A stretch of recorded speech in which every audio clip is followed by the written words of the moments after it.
खुशबू, गजब का स्वाद। MDH का सब्जी मसाला, जो हमेशा याद रखिए, MDH सब्जी मसाला। रूप मंत्रा आयुर्वेदिक फेस क्रीम, ये कोई कॉस्मेटिक नहीं, आयुर्वेदिक औषधि है। पेट सफा आयुर्वेदिक चूर्ण, पेट सफा हर रोग दफा। Doctor ortho Ayurvedic oil and capsule, जोड़ों के दर्द की बेजोड़ दवा। महिलाओं के लिए सर्वाधिक भरोसेमंद औषधि एवं टॉनिक। देश भर में लगातार बढ़ रहे हैं कोरोना वायरस संक्रमित मरीज। पिछले 24 घंटे में 1553 नए मामले, 36 लोगों की हुई मौत। पालघर मॉब लिंचिंग मामले पर बोले उद्धव ठाकरे, पालघर की घटना हिंदू मुस्लिम मामला नहीं, अफवाह फैलाई तो करेंगे कार्रवाई। केरल सरकार ने लॉकडाउन के दिशा निर्देशों में ढिलाई से किया इनकार, केंद्र ने जताई थी आपत्ति।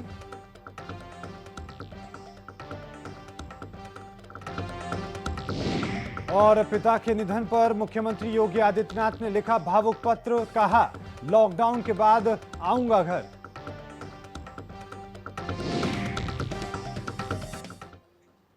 नमस्कार, मैं हूं मोहित चौधरी और आप सभी का स्वागत है। इस बुलेटिन में रुक करते हैं खबरों का।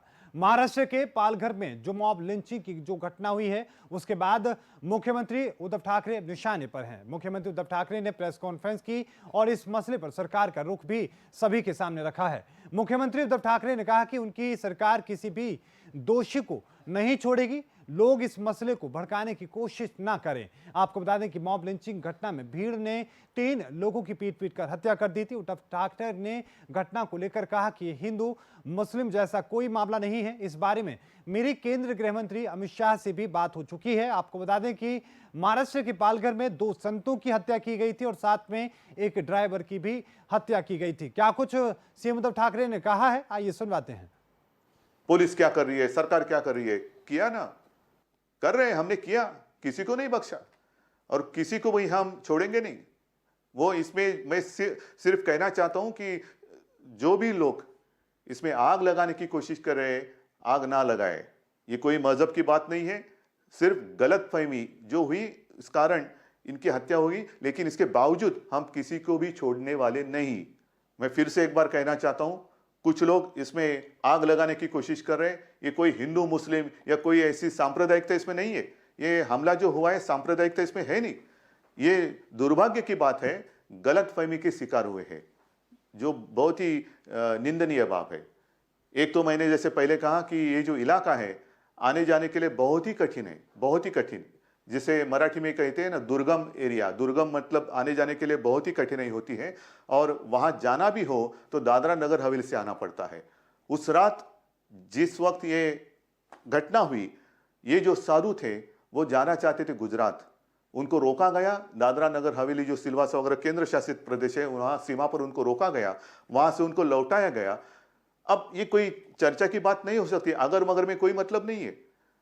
अगर वहां पर उनको रोका जाता और दूसरे दिन सुबह महाराष्ट्र सरकार के साथ कोई सलाह मशवरा करके इनके बारे में निर्णय हो सकता था, लेकिन हुआ नहीं, दुर्भाग्य की बात है। लेकिन मैं आपको वचन देता हूं, इसमें कोई भी सांप्रदायिक बात है नहीं। 100 से भी ज्यादा लोगों को हमने गिरफ्तार किया है, जिनको 30 अप्रैल तक पुलिस कस्टडी मिली है, पुलिस की हिरासत। 5 जो इनके मुखिया थे वो भी आज कस्टडी में है और 100-150 जितने भी हो, जो भी लोग इसमें शामिल होने की संभावना है, उनकी तलाश जारी है। और फिर से मैं एक बार कहता हूं कि जो भी लोग इसमें गलतफहमी फैलाने की कोशिश करेंगे, कृपा कर ऐसा मत करें। मेरी बात अमित शाह जी से भी हुई है, सुबह उनका फोन था, कल योगी जी का भी फोन था और उनको भी मैंने सारी बात समझाई है। अमित भाई ने भी, उनको भी पता है कि यहाँ कोई अगल बगल में ऐसी कोई दूसरे सांप्रदाय या मजहब के लोग रहते नहीं है, तो इसमें सांप्रदायिकता की बात है ही नहीं। तो वहीं दिल्ली के स्वास्थ्य मंत्री सत्येंद्र जैन ने बताया कि राजधानी में कोरोना वायरस के 2003 पॉजिटिव मामले हैं। उन्होंने ये भी कहा कि पॉजिटिव मरीजों में 320 मरीज 50 से 60 वर्ष की उम्र के बीच के हैं, 386 मरीज 60 वर्ष से ऊपर के हैं, जिनमें 10 लोग 50 वर्ष से कम उम्र के थे। मरने वालों में 50 से 60 वर्ष की उम्र के 10 लोग हैं, जबकि 25 मृतकों की उम्र 60 वर्ष से ज्यादा है। स्वास्थ्य मंत्री ने कहा कि दिल्ली में कोरोना से मरे मरीजों में 84% को हृदय और फेफड़े से जुड़ी हुई समस्या थी। क्या कुछ उन्होंने कहा है, आइए सुनवाते हैं। दिल्ली में आज कुल मिलाकर 2003 पॉजिटिव केसेज हैं, जिसमें से 110 केसेज कल पॉजिटिव आए हैं। और जो कल 110 आए हैं उसमें टोटल जो टेस्ट किए गए थे 2054 टेस्टों की रिपोर्ट आई है, उसमें से वो पॉजिटिव आए हैं।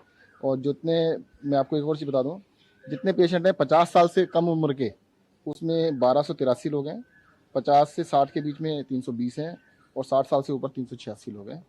साथ ही साथ जो डेथ हुई हैं टोटल अभी तक 45 हुई हैं।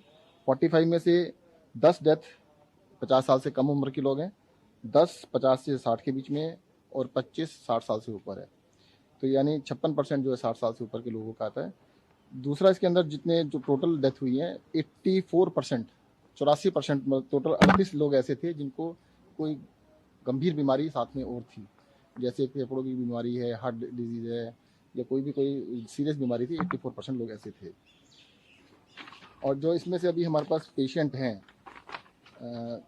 हमारे अस्पतालों में जो हैं, उसमें से 26 पेशेंट अब आईसीयू में हैं और 6 वेंटिलेटर के ऊपर हैं। रैपिड टेस्ट आज से मोस्ट लाइकली स्टार्ट हो रहा है। कितने सर टेस्ट आज एक दिन में किए जाएंगे? नहीं, देखिए ऐसा करना मुश्किल है, उसका पूरा प्रोटोकॉल है, केंद्र सरकार के द्वारा प्रोटोकॉल दिया गया है। केंद्र सरकार के प्रोटोकॉल को बिल्कुल ध्यान में रखते हुए उसी हिसाब से किया। दिल्ली में आज तो वहीं केंद्र सरकार की ओर से केंद्र सरकार के निर्देशों से हटकर लॉकडाउन के दौरान अपने राज्य में कुछ और छूट दिए जाने को लेकर केंद्र सरकार ने कड़ी आपत्ति जाहिर की है। केंद्र गृह मंत्रालय की तरफ से केंद्र सरकार के मुख्य सचिव को भेजे गए पत्र में केंद्र सरकार ने कहा कि लॉकडाउन के नियमों का सख्ती से पालन कराया जाना चाहिए और इसी के साथ में अपने आदेशों को अनावश्यक तरीके से लागू नहीं किया जाना चाहिए। केंद्र सरकार की तरफ से यह पत्र 19 मार्च को केंद्रीय गृह सचिव ने केरल सरकार के मुख्य सचिव को लिखा है। इसके पहले केरल सरकार ने अपने राज्य में 20 अप्रैल से यानी कि लॉकडाउन के दूसरे चरण में नाई की दुकान, restaurant, book store, local workshop, 4 पहिया वाहनों में 2 से ज्यादा लोग, 2 पहिया वाहनों पर 2 लोग और कुछ दूरी की बसों में भी चलने की इजाजत दी गई है। केंद्र सरकार के पास जब इस विषय में सूचना आई तो केंद्रीय गृह सचिव ने अपने पत्र में कहा कि लॉकडाउन के दौरान नाई की दुकान, restaurant, book store, local workshop, शहरी क्षेत्रों में आने वाले छोटे उपक्रमों की खुलने की इजाजत नहीं होगी। केंद्र सरकार ने प्रदेश सरकार के इस आदेश को गाइडलाइंस का उल्लंघन बताते हुए कहा कि ये पूरी तरीके से नियमों की अवहेलना है जो महामारी के इस दौर में नहीं की जा सकती। साथ ही सरकार की ओर से भेजे गए पत्र में सुप्रीम कोर्ट की गाइडलाइंस का भी हवाला दिया गया है। पत्र में स्पष्ट तौर पर कहा गया है कि लॉकडाउन के नियमों का सख्ती से पालन कराया जाना चाहिए।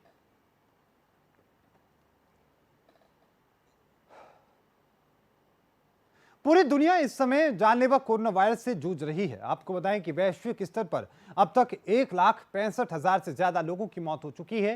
कोरोना के बढ़ते मामले पर केंद्रीय स्वास्थ्य मंत्री डॉक्टर हर्षवर्धन ने कहा कि अब कोरोना के आंकड़ों में कुछ राहत मिल रही है। क्या कुछ केंद्रीय मंत्री ने कहा है, आइए सुनवाते हैं। भी मरीज अस्पताल में आ रहे हैं, उनकी पूरी देखभाल के बाद उनको छुट्टी भी किया जा रहा है। मुझे बताया गया कि लगभग 95 के करीब मरीज इन 177 में से आज शाम तक डिस्चार्ज भी होने वाले हैं। ये भी अपने आप में खुशी की बात है।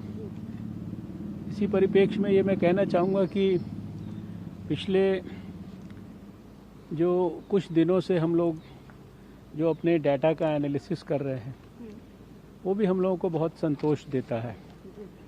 लगातार हर रोज़ का जो डाटा एनालिसिस है वो पिछले दिन से बेहतर परिस्थितियों का वर्णन करता है।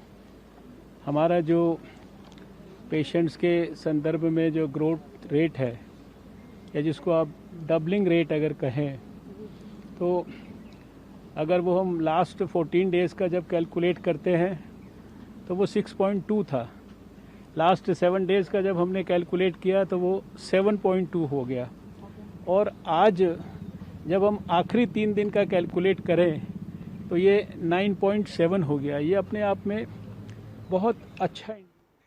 तो वहीं कोरोना वायरस जहां धीरे धीरे पूरे भारत में अपने पैर पसार रहा है, तो वहीं गोवा जैसा राज्य रविवार को इस वायरस से पूरी तरीके से उबर चुका है। अब आधिकारिक रूप से कोरोना मुक्त हो चुका है। राज्य के 7 मरीज पूरी तरीके से ठीक होकर अस्पताल से डिस्चार्ज हो चुके हैं और यहां 3 अप्रैल के बाद से कोरोना का कोई मामला सामने नहीं आया है। ये उपलब्धि इसलिए भी बड़ी है क्योंकि राज्य में विदेशी टूरिस्ट का फुटबॉल बहुत ज्यादा फुटफॉल रहता है, यानी कि आने जाने वाले लोग दूसरे देशों से, दूसरे राज्यों से बहुत ज्यादा होते हैं। क्या कुछ इसको लेकर सीएम ने कहा है, आइए सुनवाते हैं।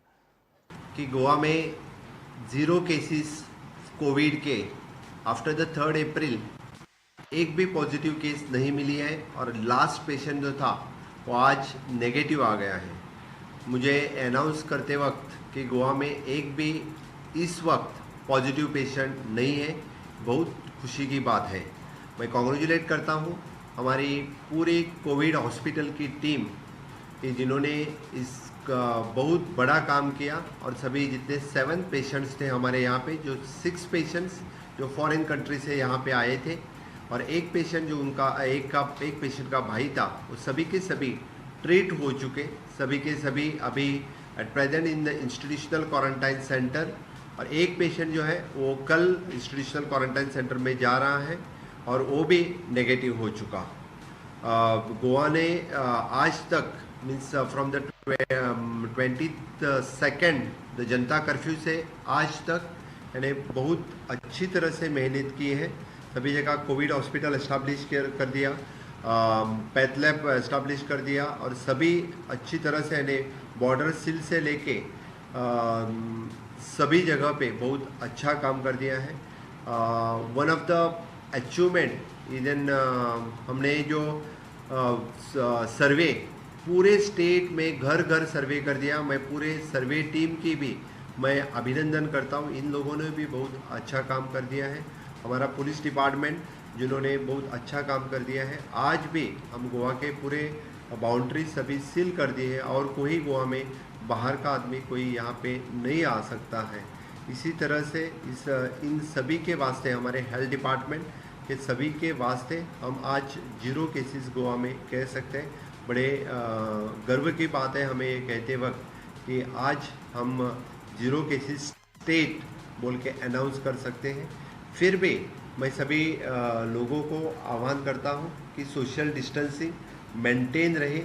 जिस तरह से लॉकडाउन 3 तारीख तक मेंशन किया माननीय मोदी जी ने, सेंट्रल गवर्नमेंट ने कहा है, वो 3 तारीख तक लॉकडाउन स्टेट में उसी तरह से रहेगा। जो रिलैक्सेशन सेंट्रल गवर्नमेंट ने दिया है उन लोगों को ही सिर्फ रिलैक्सेशन मिलेगा, बाकी कुछ नहीं चलेगा। 20 तारीख से जितना रिलैक्सेशन मिलता है स्टेट में in consultation with the central guideline, उन लोगों को ही सिर्फ उतना रिलैक्सेशन मिलेगा।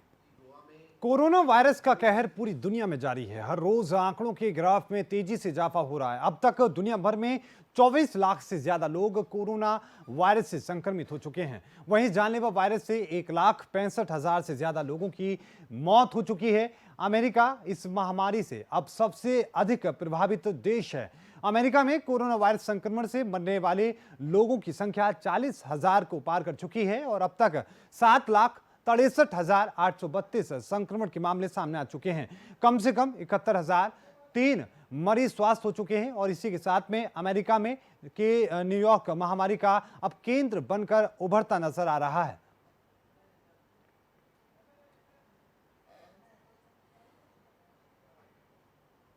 भुवनेश्वर में जामा मस्जिद में के अध्यक्ष मोहम्मद शाहनवाज ने कहा कि वो सरकार द्वारा दिए गए दिशा निर्देशों का पालन कर रहे हैं और मस्जिदों के इमामों को निर्देश दिए गए हैं कि लोगों को अपने घर से नमाज अदा करें। आइए क्या कुछ उन्होंने कहा है, सुनते हैं। जो बाय द वे आती रहती हैं, उस डायरेक्टिव के हिसाब से ही हम चलते हैं। स्ट्रेट अवे कुछ नहीं, हर रोज हम देखते हैं, फॉलो करते हैं और अकॉर्डिंगली हमने मस्जिदों के इमाम को भी ये कह दिया है कि आप भी ये चीज़ देख लीजिए और जहाँ तक हो सके आप लोग सब ये चीज़ कीजिए, ये चीज़ फैलाइए कि वक्त ख़राब है और आप सबको देख समझ के चलना है। मस्जिद में तो हमने ताला डाल दिया है, हर तरफ नमाजें नहीं होती, आप जानते हैं। सब चीज़ हम घर पे पढ़ते हैं। जो तरावी नमाज मैंने आपको कहा, ये भी हमने कह दिया है कि सोशल डिस्टेंसिंग रह के हम अपने अपनी घरों में कुरान शरीफ वगैरह पढ़ लें, नमाज पढ़ लें, तरावी पढ़ लें, जितनी हद तक हो सकती है वो हम अपने घरों में करें, ना हम किसी को यहाँ आने दें, ना हम कहीं जाकर एक जगह बैठ के पढ़ें। ये हमने स्पेशल इंस्ट्रक्शंस दे। तो वही भारतीय राष्ट्रीय राजमार्ग प्राधिकरण ने आज से राष्ट्रीय राजमार्गों पर टोल वसूली शुरू कर दी है। वहीं कोरोना वायरस के प्रकोप जैसे कि मास्क और सैनिटाइजर के प्रकोप के बीच टोल प्लाजा कर्मचारियों द्वारा सावधानी बरती जा रही है। वाराणसी से डाफी टोल प्लाजा के उप प्रबंधक ने बताया कि हमने अपने कर्मचारियों को कम कर दिया है, हम केवल नकदी और टैगलाइन का संचालन कर रहे हैं। टोल बूथ के ऑपरेटर मास्क और सैनिटाइजर का इस्तेमाल कर रहे हैं।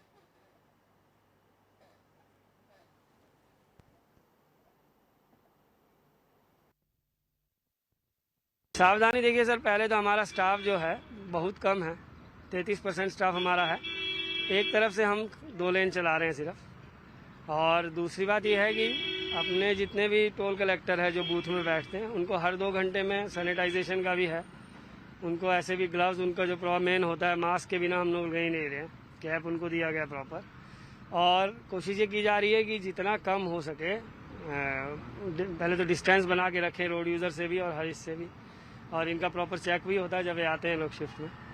बाकी जो हमारे यूज़र्स हैं उनके लिए हम ये चीज़ करवा रहे हैं कि कोशिश यही है कि कम से कम उनसे वार्तालाप हो, कोई दिक्कत उनको भी ना है, हमारे यूज़र को। योगी सरकार के लॉकडाउन 2 के बीच में गरीब मजदूरों के खाते में पैसे भेजे जा रहे हैं। इसी कड़ी में जिम्मेदारी उत्तर प्रदेश के मुख्यमंत्री के साथ में आपको बताएं कि निर्देश के बाद में कैबिनेट मंत्री स्वामी प्रसाद मौर्य पर है। मौजूदा हालात और मजदूरों को दिए जाने वाले पैसे के विषय पर मंत्री स्वामी प्रसाद मौर्य ने केन्या से खास बातचीत की है और क्या कुछ उन्होंने कहा है, आइए सुनवाते हैं। उत्तर प्रदेश के श्रम एवं सेवा योजन मंत्री स्वामी प्रसाद मौर्य जी हमारे साथ बात करने के लिए हैं।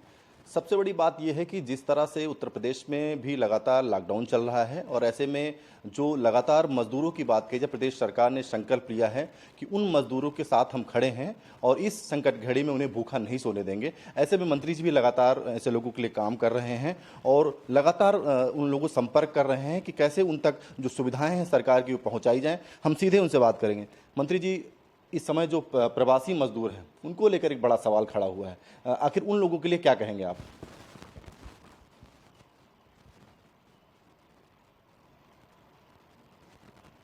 जब से कोरोना महामारी का प्रकोप पूरे दुनिया में फैला है,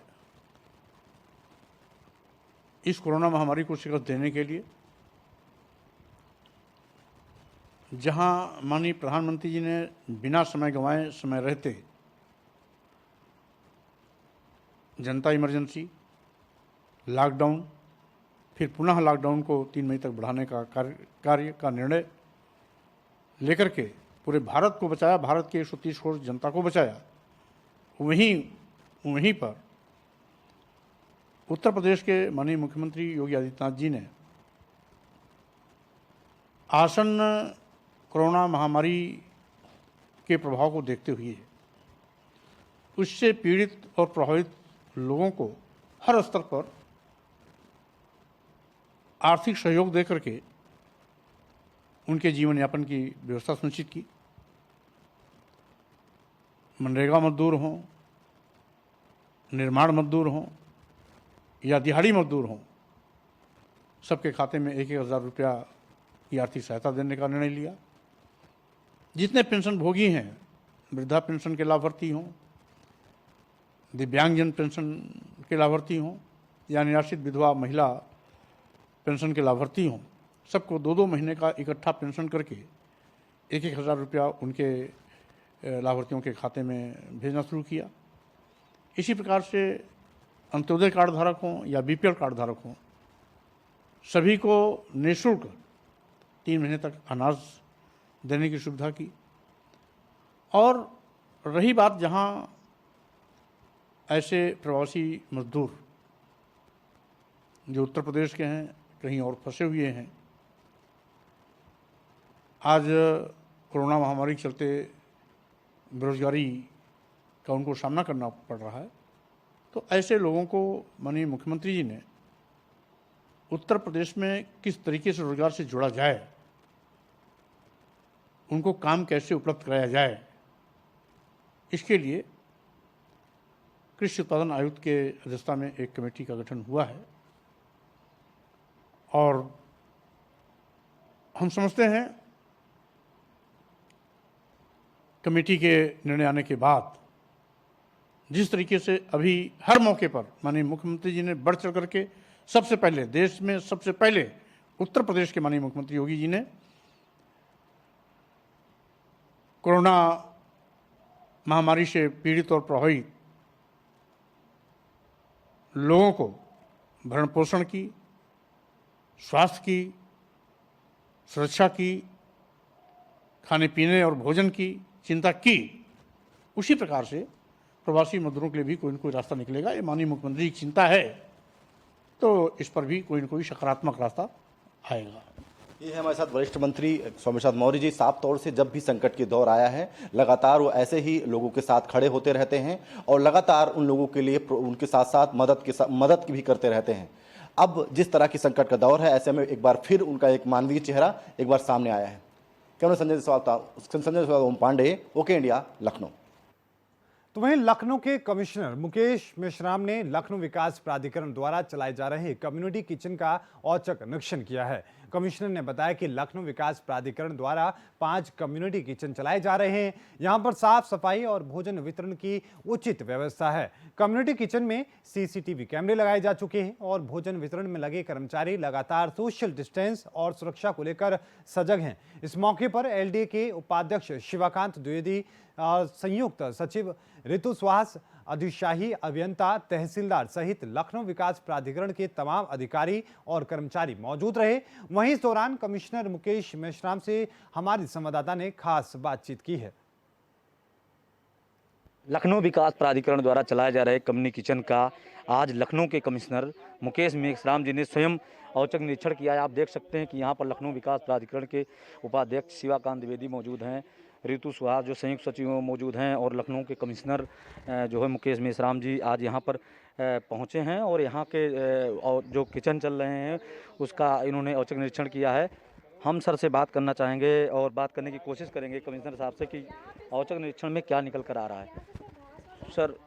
सर आज आपने लखनऊ विकास प्राधिकरण के उसका औचक निरीक्षण किया है, क्या निकल कर आया सर कम्युनिटी किचन में, किस प्रकार की व्यवस्थाएं हैं? एकदम कम्युनिटी किचन बढ़िया चल रहे हैं। जिनकी ज़रूरत है उन सबको भोजन सप्लाई हो रहा है बहुत हाइजीनिक कंडीशन में, यानी समझ लीजिए कि पूरे तरीके से स्वच्छता का, सफाई का ध्यान रखते हुए यहाँ सीसीटीवी कैमरे लगा दिए हैं। जो खाना बनाने वाले हैं उनके द्वारा ग्लव्स, मास्क, हेड कवर और शू कवर या बाकी सारा कुछ पहन करके अच्छी तरीके से काम किया जा रहा है। इनके पास में पर्याप्त राशन भी है। लोगों ने काफ़ी दान दिया। ये समझ लीजिए कि जो किसान या तमाम लोग जो एग्जोटिक वेजिटेबल्स है ना, बेल पेपर और लाल पीली जो शिमला मिर्च जिसको कह सकते हैं वो उगाते हैं, वो तक के दे दिया। कई लोगों ने दाल, कई लोगों ने सब्जियां, बहुत सारी दान में आ रही है। तो लोग भी जुटे हुए हैं और इन सब के सहयोग से लखनऊ विकास प्राधिकरण के आप देखेंगे अधिकारी लगातार दोनों टाइम पर खाना बना करके जहां की ज़रूरत है उन सब की पूरी करते हैं। निश्चित तौर पे लखनऊ के कमिश्नर मुकेश मेश्राम जी का कहना है कि गरीबों की आप सेवा करिए। निश्चित तौर पे कोई व्यक्ति भूखा ना सोए, लेकिन उसके साथ साथ जो अपनी सुरक्षा है उसका एहतियात भी लखनऊ विकास प्राधिकरण की जो टीम है उसको देने के लिए, उसको करने के लिए मुकेश मेश्राम जी ने सख्त हिदायत अपने और अपने कर्मचारियों को, लखनऊ विकास प्राधिकरण के कर्मचारियों को दिया है और लखनऊ विकास प्राधिकरण द्वारा चलाए जा रहे कम्युनिटी किचन का जमकर तारीफ की है। कैमरामैन अमरीश के साथ रणवीर कुमार पांडे, ओके इंडिया, लखनऊ। तो वहीं फरीदाबाद में किसान की गेहूं की फसल अब कटकर अनाज मंडियों में जाने के लिए तैयार है। फरीदाबाद में अनाज मंडी गेहूं की खरीद के लिए खोल दी गई है, जिसको लेकर किसानों ने मेरी फसल मेरा ब्यूरो पर रजिस्ट्रेशन भी करवा दिया है। रजिस्ट्रेशन के बाद में सरकार की ओर से सभी गांवों को एक लिस्ट जारी की गई है, जिसमें गांव को तारीखें दी गई हैं। उसी तारीख पर गांव का किसान अपना अनाज लेकर मंडी जाएगा, ताकि अनाज मंडी में किसानों की ज्यादा भीड़ इकट्ठी ना हो सके और साथ में कोरोना वायरस के खतरे को देखकर सावधानी भी बरती जा सके।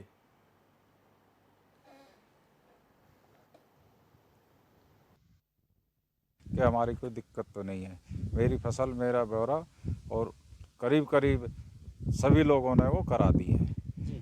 और जो फसल का है एक लिस्ट भेजी है अभी, तो उसके अनुसार गांव के 1 या 2 गांव दिए हुए हैं और उसमें अभी जो पता नहीं है क्या प्रोसीजर है, लेकिन वो बता रहे हैं एक रजिस्ट्रेशन जिसका नाम है उसके नाम पे 50 क्विंटल गेहूँ लिया जाएगा।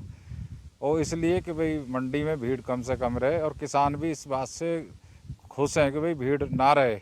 हम भी चाहते हैं कि भाई मंडी में भीड़ ना रहे, किसी तरह की कोई किसान को दिक्कत ना हो, आड़ती को दिक्कत ना हो, किसान की वजह से किसी समाज को दिक्कत ना हो, हमारी ये सोच है।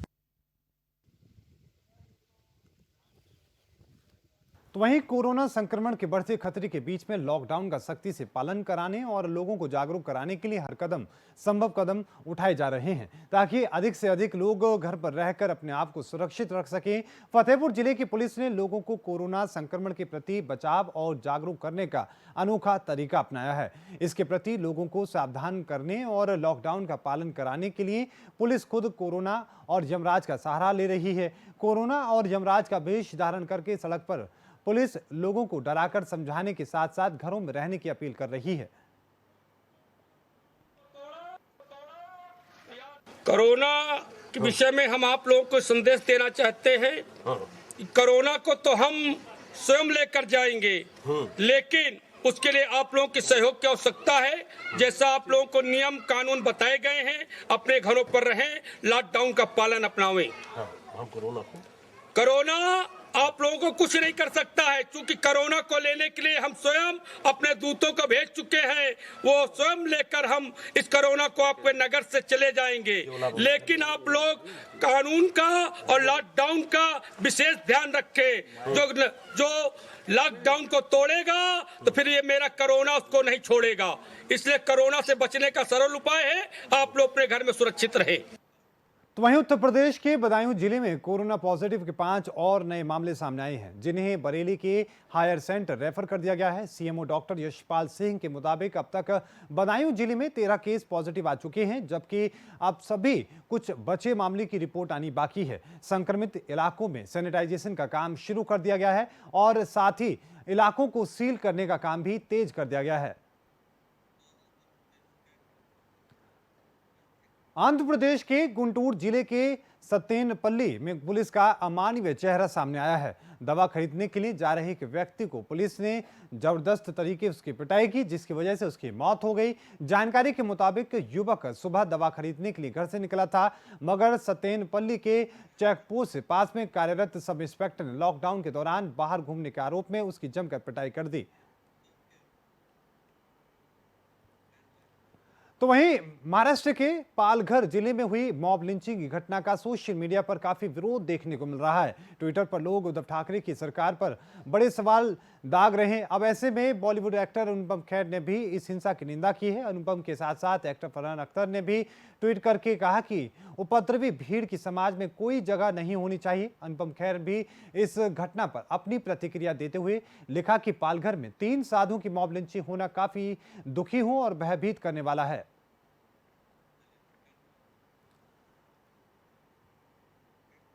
तो वहीं कोरोना से लड़ाई में तकरीबन हर क्रिकेटर्स ने प्रधानमंत्री और सीएम राहत कोष में मदद की है, जिसमें विराट, सचिन, रैना, युवराज जैसे खिलाड़ी शामिल हैं। इस बीच युवराज सिंह ने एक बार फिर मदद के लिए अपना हाथ आगे किया है। इस बार उन्होंने दिल्ली सरकार की मदद की है। युवराज ने दिल्ली सरकार को तकरीबन 15,000 N95 मास्क दिए हैं। कठिन समय में युवराज सिंह के इस सहयोग के लिए दिल्ली के मुख्यमंत्री और अरविंद केजरीवाल ने उनका शुक्रिया अदा किया है। इस बुलेटिन में अभी के लिए इतना ही। देखते रहिए ओके इंडिया। मुझे दीजिए इजाजत। धन्यवाद।